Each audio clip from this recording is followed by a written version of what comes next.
بسم اللہ الرحمن الرحیم. ڈیئر اسٹوڈنٹس، آج واقعہ سبت ہم نے ڈسکس کرنا ہے. سوال نمبر 202. یہ ہم متن سورۃ البقرہ کے مختصر سوالات و جوابات کر رہے ہیں. یوم سبت کا معنی تحریر کیجیے. یوم کہتے ہیں دن کو اور سبت کہتے ہیں ہفتے کو. یوم سبت کا معنی ہے ہفتے کا دن. سوال نمبر 203. اہل سبت کون تھے؟ اہل سبت یہودی تھے. یہودیوں کے ہاں کون سا دن متبرک ہے؟ یہودیوں کے ہاں ہفتے کا دن مقدس و متبرک ہے. مسلمانوں کے ہاں جمعے کا دن اہم ہوتا ہے. یہودیوں کے ہاں ہفتے کا دن اور عیسائیوں کے نزدیک اتوار کا دن اہم ہے. واقعہ سبت بیان کیجئے یا سبت کے بارے میں 4 سطریں لکھیں. بڑا اہم واقعہ ہے. اکثر یہ سوال پیپرز کے اندر آتا ہے. یہ واقعہ حضرت داؤد علیہ السلام کے عہد میں ملک شام کے ایک شہر یا قصبے کے کنارے وقوع پذیر ہوا. دراصل شریعت موسوی میں یعنی حضرت موسیٰ علیہ السلام کی شریعت میں ہفتے کے روز جس کو سبت کہتے ہیں دنیاوی کاروبار اور شکار کھیلنے پر پابندی تھی. وہاں کے لوگوں نے یہ کیا کہ پانی کی نالیاں تالابوں میں ڈال دی. ہفتے کے روز مچھلیاں ان کے بنائے ہوئے تالابوں میں جمع ہو جاتی اور اتوار کو وہ ان کو جا کر پکڑ لیتے تھے. اس مقدس دن کی حرمت پامال کرنے کی وجہ سے اللہ تعالیٰ نے ان پر عذاب نازل کیا کہ ان کی شکلیں بگڑ کر بندروں کی سی ہو گئی اور 3 دن میں ہزاروں آدمی مر گئے. یوم سبت کا قانون کیا تھا یا یہود کے لیے سبت کے بارے میں کیا حکم تھا یا یوم سبت کی پابندیاں کیا تھی؟ تو یہ سوال 3 اینگلز سے پوچھا گیا ہے.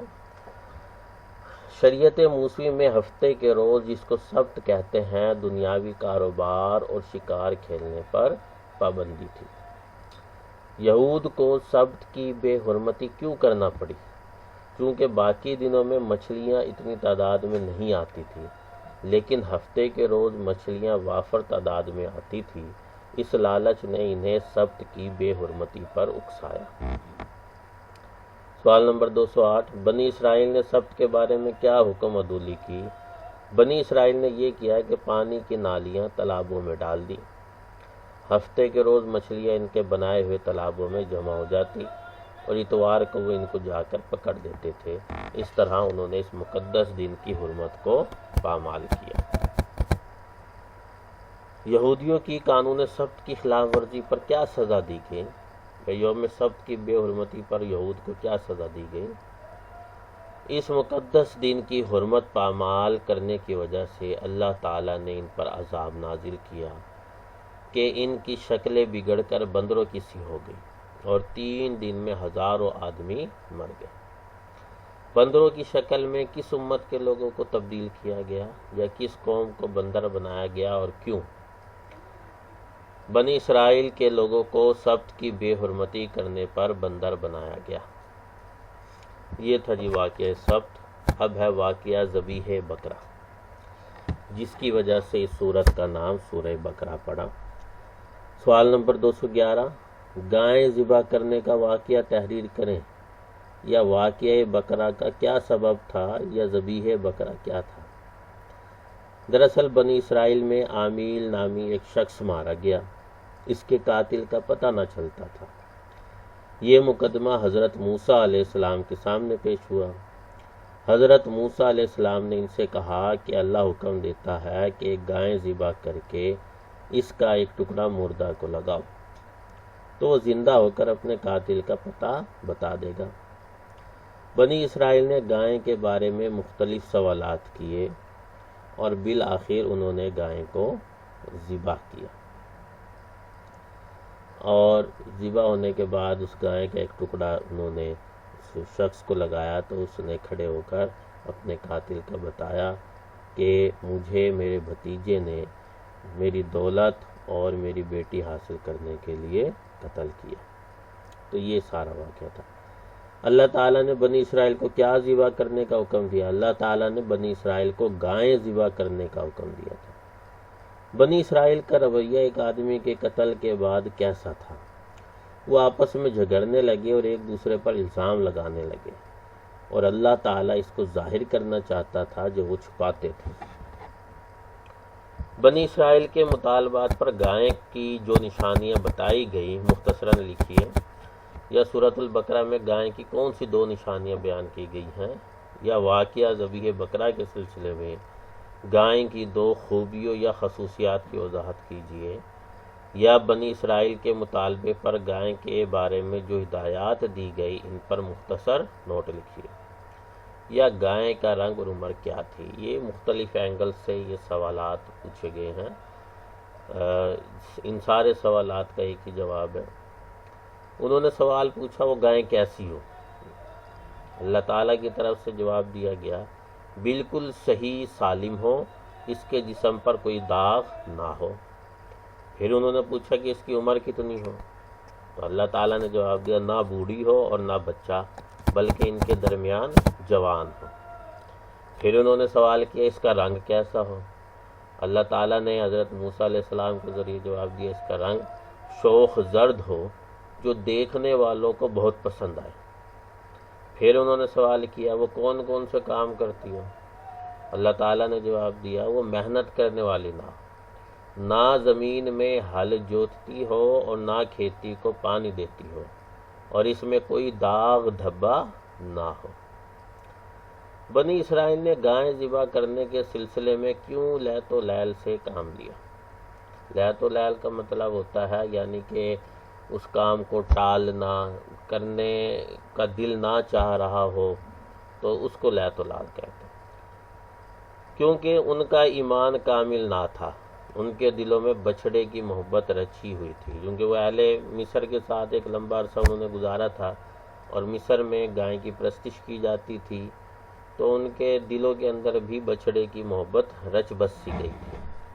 اس لیے انہوں نے حکم کو ٹالنے کی کوشش کی اور مختلف بہانے بناتے رہے تاکہ کسی طرح گائے کو ذبح نہ کرنا پڑے۔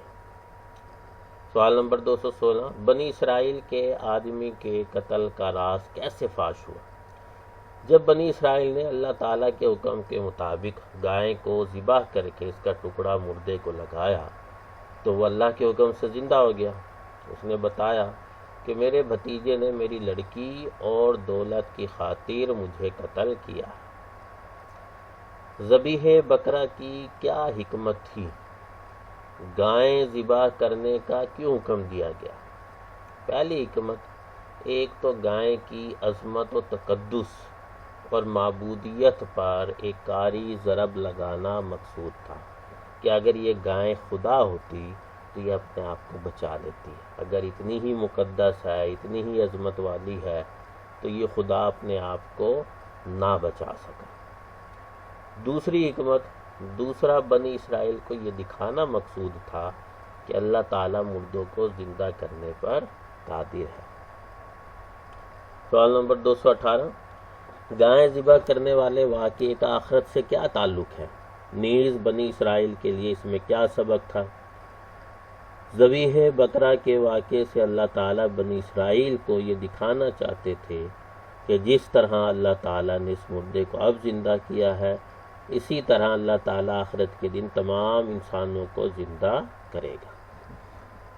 سوال نمبر 219، ترجمہ کیجئے۔ ان الذین آمنوا، ان بے شک الذین وہ لوگ جو آمنوا ایمان لائے، بے شک جو لوگ ایمان لائے۔ ترجمہ کیجئے۔ ورفعنا فوقکم الطور، اور رفعنا ہم نے بلند کیا، اٹھایا، فوقکم تم پر، فوقا بلند کیا، فوقا تمہارے اوپر، طور پہاڑ کو۔ ترجمہ کیجئے۔ ثم پھر تولیتم تم پھر گئے، من بعد اس کے بعد، ذالک اس کے، اور پھر اس کے بعد تم پھر گئے۔ ترجمہ کیجئے۔ کونو ہو جاؤ، قرادتن دھتکارے ہوئے، خاسئین بندر۔ کونو ہو جاؤ قرادتن بندر، خاسئین دھتکارے ہوئے یعنی ذلیل بندر ہو جاؤ۔ قرادتن کا معنی لکھیے بندر۔ ترجمہ کیجئے ان اللہ یامرکم ان تذبحوا بقرہ، ان بے شک اللہ یامرکم تمہیں حکم دیتا ہے ان کے تذبحوا کہ ذبح کرو بقرہ ایک گائے، بے شک اللہ تعالی حکم دیتا ہے کہ ایک گائے کو ذبح کرو۔ ترجمہ کیجئے قالوا وہ کہتے ہیں اتتخذونا کیا تم ہم سے کرتے ہو ہزوا مذاق، انہوں نے کہا کہ تم ہم سے مذاق کرتے ہو۔ ترجمہ کیجئے انہا بقرۃ لا فارد ولا بکر، انہا بے شک وہ بقرہ گائیں لا نہیں فارد بوڑھی ہو اور لا نہیں بکر بچہ ہو۔ ترجمہ کیجئے لا شیعۃ فیہا، لا نہیں شیعۃ داغ کوئی دھبا کوئی عیب فیہا اس میں، نہ اس میں داغ یا عیب ہو۔ ترجمہ کیجئے قالو انہوں نے کہا الآن بات جیتا تو لایا بالحق حق، انہوں نے کہا اب تو لایا ٹھیک بات۔ آج ہمارا یہ رکوع نمبر 8 مکمل ہوا، انشاءاللہ نیکسٹ لیکچر کے اندر ہم رکوع نمبر 9 کے مختصر سوالات و جوابات کریں گے۔ تھینک یو، اللہ حافظ۔